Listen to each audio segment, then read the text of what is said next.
Yes, and we love that there are going to be more people out, but you got to be careful because as we're all coming out, it's been a long time. We're used to driving around without traffic, not having to stand in line unless you had to stand in line for toilet paper at the grocery store. Kind of the everyday routines, we're a little bit out of whack. And Mimi Montgomery from the Washingtonian did a story and coined a term called Cov-Rage, where the belligerence and frustration that comes with releasing a bunch of raw nerve people back into the wild. So I can see it. Yeah, I mean, I've been out and about more into the traffic, and there's construction because it's summertime, and that's typically when construction happens here in DC. And we've all been isolated. That's going back these everyday things that we used to kind of tolerate are going to be kind of a transition time. So Cov-Rage. So people just take a deep breath. There's going to be people out. There's going to be people wearing. Oh, and the other thing, a part of this is with the mask mandates being lifted, and some places aren't lifting them, and indoors is a big question mark, and some people just want to continue to wear their masks, some people are not. There is some tension between those factions. So I'm just warning you. It is a thing. Try to deal with it. Talk to your shrink, take a deep breath, whatever it is that you need to do to just kind of like temper that Cov-Rage. They're comparing it to like a road rage. Cov-Rage. If symptoms persist more than 2 to 3 weeks, please see your doctor about Cov-Rage. I actually, as like the mask thing is becoming more and more clear by the day, but it had been less clear. I'm vaccinated. I'm living in the city and I walk around outside without my mask on, but I've been like wearing it on my wrist to be like, no, I'm not an anti-masker. Like I have it. I'm vaccinated, but like, and I can't have that conversation with everybody I pass in the street. So it's very awkward because you want to be like, no, I'm following the rules. I promise. I'm being good. I promise. That, yeah. Or you could be judging the people that are wearing the mask. Also that too, right? Right. Like, did you not get vaccinated or did you not hear did you not hear the bulletin? Like what's going on there? Right. Totally. And I try not to be judgmental the best I can. Okay, well, that would be part of Cov-Rage. So you're welcome. Now you know that term. Thank you, Mimi Montgomery, for introducing that to us and making us feel a little bit more normal. I got a small C Cov-Rage, a little one. A little baby one. Cov-Rage. Yeah, totally. Wait. I got Cove irritation.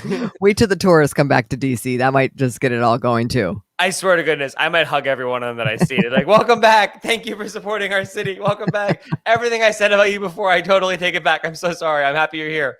Although I was out on the National Mall yesterday where I took the most DC selfie ever, but I went for a run and I was seeing like definitely tourists who were touring, which was awesome. It was awesome. Well, it's funny you say that. So the U.S., we'll get to your selfie in a second, but U.S. News and World Report did a best weekend getaways, of the South. And I guess DC is considered the South because DC made the list as number 8 as a good weekend getaway. So that's kind of cool to see that because one, to see a list like this, because right, people are starting to travel, but also Ocean City, Maryland also made the best weekend getaways, of the South. Now, I think there's a lot of argument whether Maryland is considered the South or not, but apparently they made number 18. But this is what's amazing.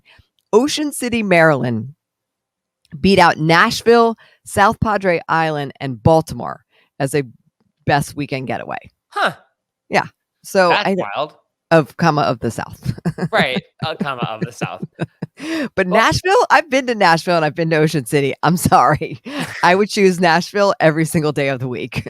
Yeah, I would too. I mean, Ocean City is nice, but it's no South Padre Island, which I've never been to South Padre Island, but Key West. Party.